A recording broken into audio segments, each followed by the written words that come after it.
Hi everyone. Am I audible? Hi everyone. I am Ranjana Sharan Sinha, a poet, author, and retired professor of English from Nagpur, India. It's a great pleasure for me to be here on this platform of today's session. I express my gratitude to the fertile brains and K. Kumar Prasanna for giving me the wonderful opportunity to share my views, feelings, and poems with you all. Now, you may ask me, why do I write poetry? Well, many poets, many minds. But to me, poetry is the expression of intensified moments of life when certain objects, characters, or events touch me deeply. I wish to express my feelings, and then I can't lasso the urge to write.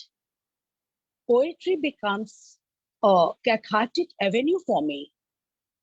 I pick up my pen and pour my heart out on the paper.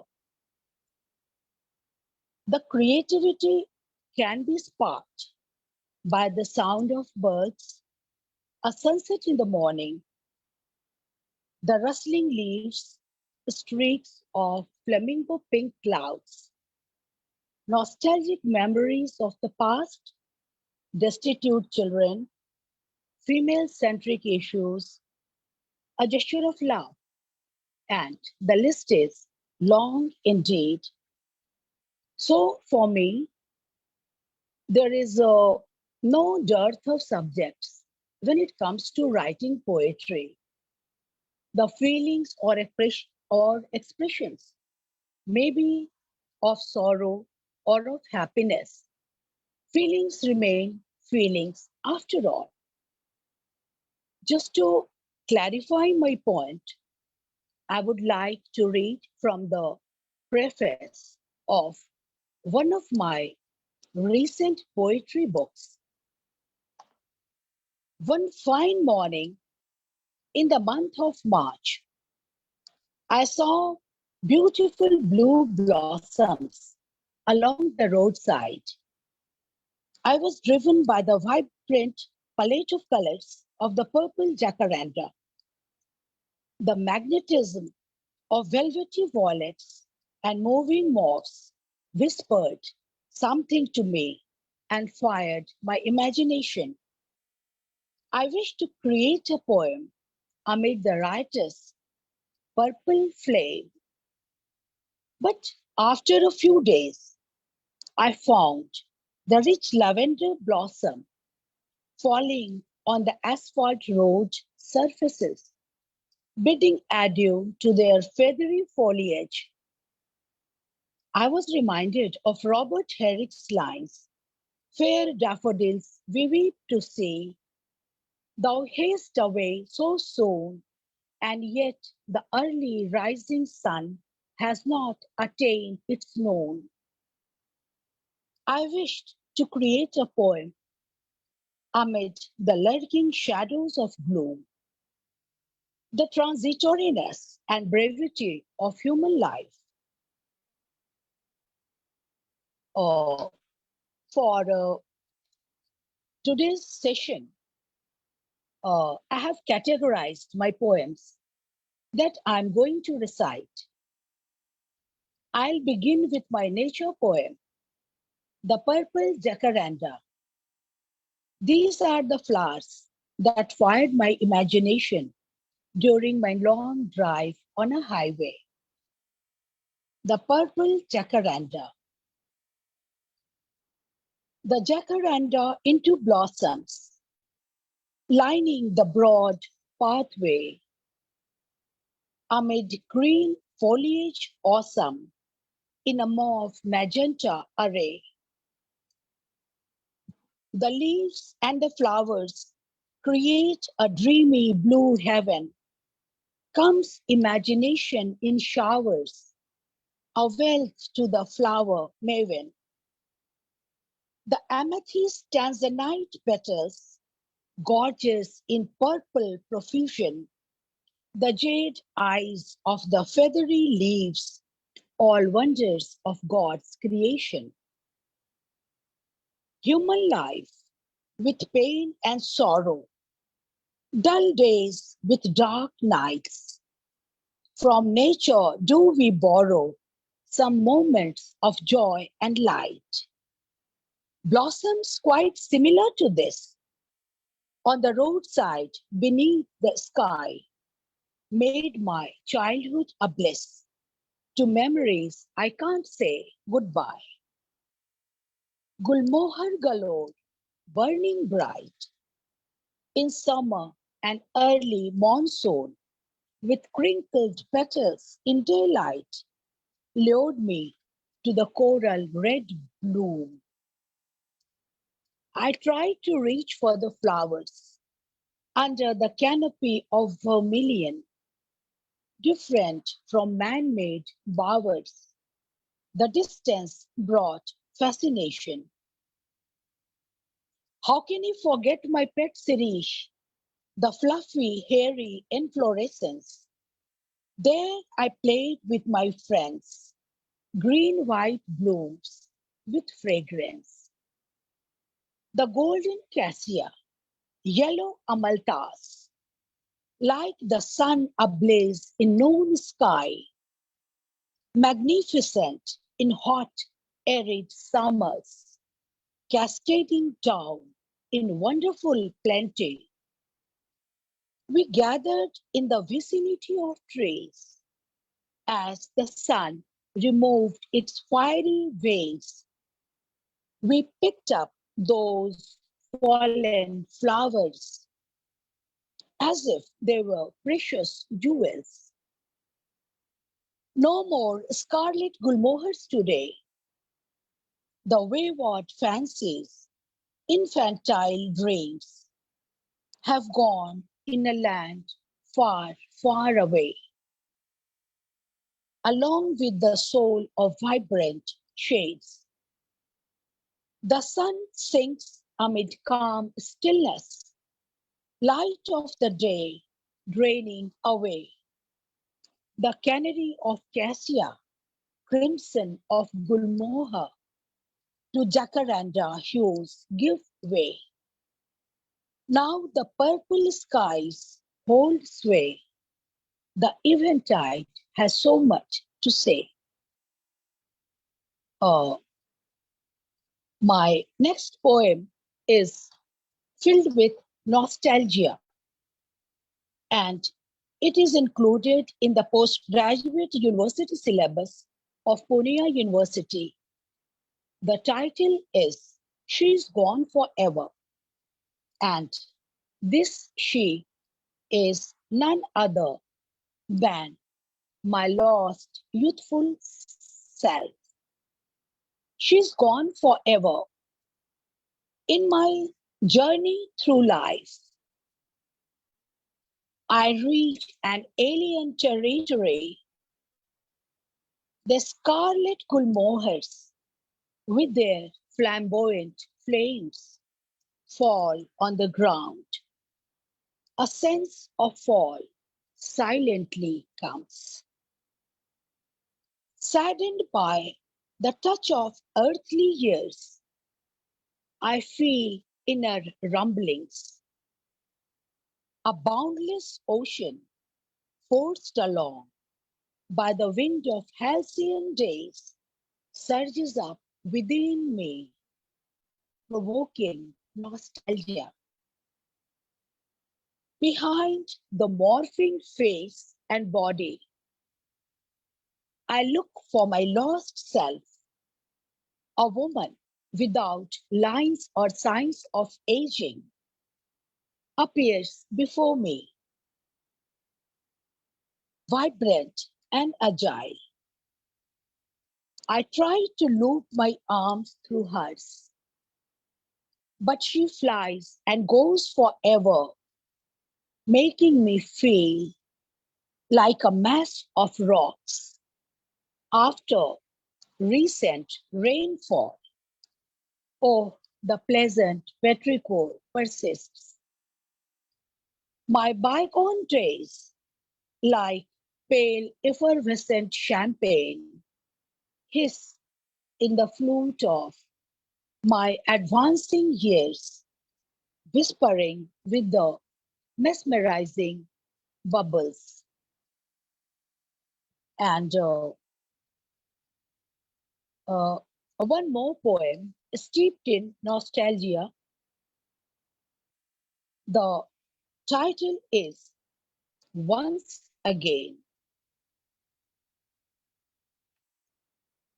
Once again, a long sleepless night, agonizing over the lost self. I look through my window. The withered trees with black snake-like branches have morphed into timeless truths, hollowed out, disconnected from life. Midnight peaks through endless silhouettes. The waning crescent moon, a boat in the still waters of the silent, dark lake, stays anchored. The full moon of yesteryears, with its soft, shimmering glow, limps along the memory lane. The silky feelings becomes an ache. The inexorable march of time unleashes fear in strong spasms. Once again, I feel scared of futile and erosive years with declining powers. Oh, who can escape the natural process of aging? No one, no one. Sad about my fleeting moments of glad grace, I look deep into your eyes. Yes, love has no age limit. I know, dear, you will love me. You will love the sorrows of my changing face. Under the cool canopy of your assurance, I lose my outline and melt into your fold. My anxiety goes away. I close my eyes and feel the fragrance of your love with the beauty stealing inward. Well, many of my poems are dedicated to poor and underprivileged children who wallow in poverty, and sometimes, due to poverty, they are compelled to take drastic steps in life from where there is no return. My poem, The Black Silk Route, is one such poem. I would read out my poem, The Black Silk Route. It's about a poor boy who, after struggles in his life, chooses the dark path in his life. Out of the old sepia tinted tableau, frozen in my mind, smoky and blurred, the bubbly boy leaps into life amid tons of skinny children swarming out of mud houses and running behind our blue car, giggling and shouting in a gritty specks of dust. He hardly knew then that he was a child created without a destiny. Unfolding of the year, made him struggle hard. Too little food, long hours of work, poverty, like a woodpecker, hammered into the tender tree of his body. Disadvantaged and out of school, the boy suffered timeless traumas. Sick and sorrowful, he was a drowning self, arms flailing, water splashing. Many times he spoke with God and prayed desperately, but his prayers went unanswered. Then at last, with ascending hands, he looked at the skies. The clouds were changing colors like a furious, warty chameleon. White, grey, blue-grey, black. Yes, black and dark masses, racing and roiling. And he wished to grab the freedom and power, cyclopean and relentless. An avalanche of anguish and anger, a giant stride from the known to the unknown, a metamorphosis that transformed beige into black. One more such poems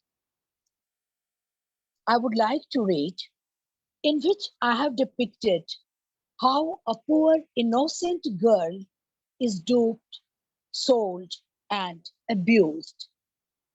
The title of this poem is Dream Girl. Dream Girl. Amid blasting music and flashing lights, an array of blues, greens, hot pinks, and gold, she appears and swims in the midnight river of the bar. The translucent honey doll with firefly eyes dances seductively in a scanty top with swaying movements of her hips to a Bollywood track. Her thick obsidian hair cascading down her caramel skin like the waves of the tide on a sandy beach. Duped, sold, and abused in a magic city full of lure, the girl quite often feels lost and devastated. That night, she cried a lot before getting skimpily dressed and dancing to the beat. No one knows the horrors the girl has endured.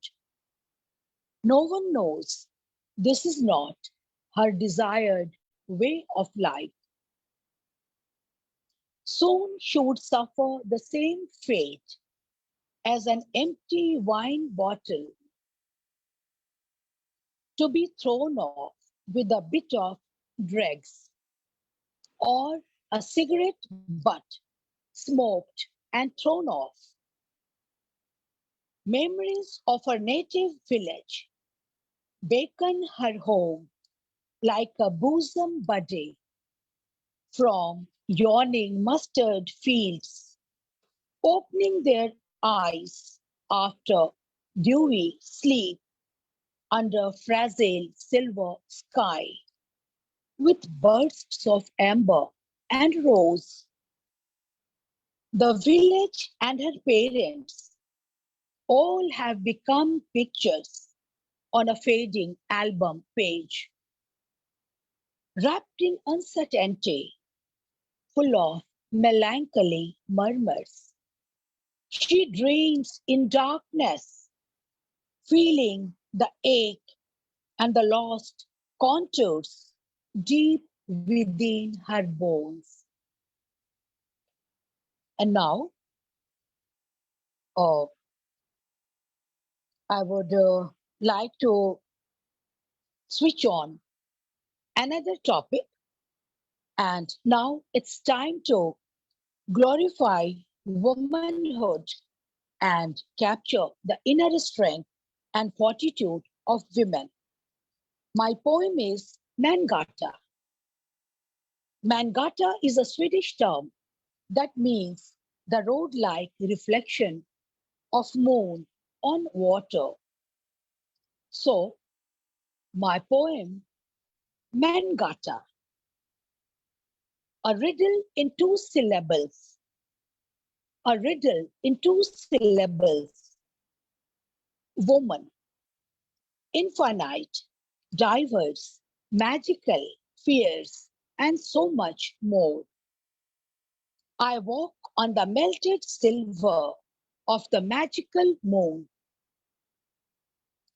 that creates a shiny road on the argent blue water. Aha, my steps on Mangata. The sun scorches sometimes. I bloom into ache. The bruises and the scars rebel amid screaming silence. I take up arms against stubborn sorrows. Between the shores of glory and misery, starlit dreams and bitter truths, I remain alive, indestructible. Like Phoenix, I know how to resurrect. I spread my wings amid flames and soar up to fiery heights. Oh, now one more female-centric poem, a tribute to Stree Shakti. And this is my humble tribute to the great mythological Indian figures. Feminism and awareness of patriarchal control, the concept of women's freedom as a whole, originated and flourished in the West thanks to Mary Wollstonecraft's quest. But we must remember, not only today, but forever, our glorious heritage of strong women existed much before feminism began. Let us hark back to our wonderful legacy, which is a throbbing reality, not a fantasy. We should know feminism in its rebellion and subtler shades in comprehension is present in Indian mythology. We should sing a grand eulogy. Shakti incorporated in each of the goddesses. Adi Shakti Durga with her aggressive images, unassailable on the line of patriarchy, unmatched in the entire hierarchy. Sita, not surviving the sharp arrows of disgrace, went inside the womb of earth without a trace. Kali, self-willed and feral image of force, intimidating and a true badass, of course. The bloodied sword and necklace, making millions of victims headless. Parvati creating a child of her own, a will and confidence to many unknown. Why to forget Gargi, the philosopher, Her high name, evergreen, like conifer, a stumping man in a court filled with philosophers, an opponent of Yajnavalkya we have known for years. It's high time we dressed up the silt of doubt and fear to make the inner channels strong and clear. Recognize your spirit, rise and fly, higher and higher into the blue sky. Remove the tag of weak and vulnerable. Start a journey that's absolutely invincible. And uh, last but not least, my poem, Save the White Dove, that depicts the devastation and negative effects of war. And this is an urge to save our blue planet, Earth. Now, the poem, Save the White Dove. The sun has started painting the ebony sky with a myriad of hues. But the riot of red and orange dampens my mood as I think of bestial acts of man. In his greed to gain power, he has blasted peace, beauty, and harmony of the earth, a paradise for the creatures.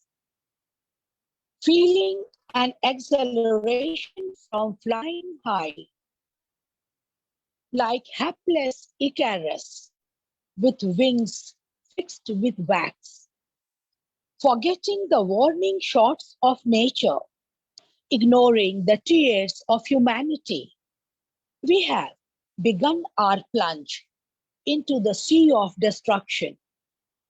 War, genocide, bloodshed, atrocities, and the resulting traumas, mental, physical, emotional. Peace is seeking shelter, restless amid violence. Stop. Stop the futile march and save the blue planet before the planet, our blue planet, becomes the red planet, Mars. So, these were my poems that I tried to share with you all. And once again, in the last, I would like to say a big, big thank you to the fertile brains and dear K. Kumar Prasanna for giving me this wonderful opportunity. Thank you. Thank you very much.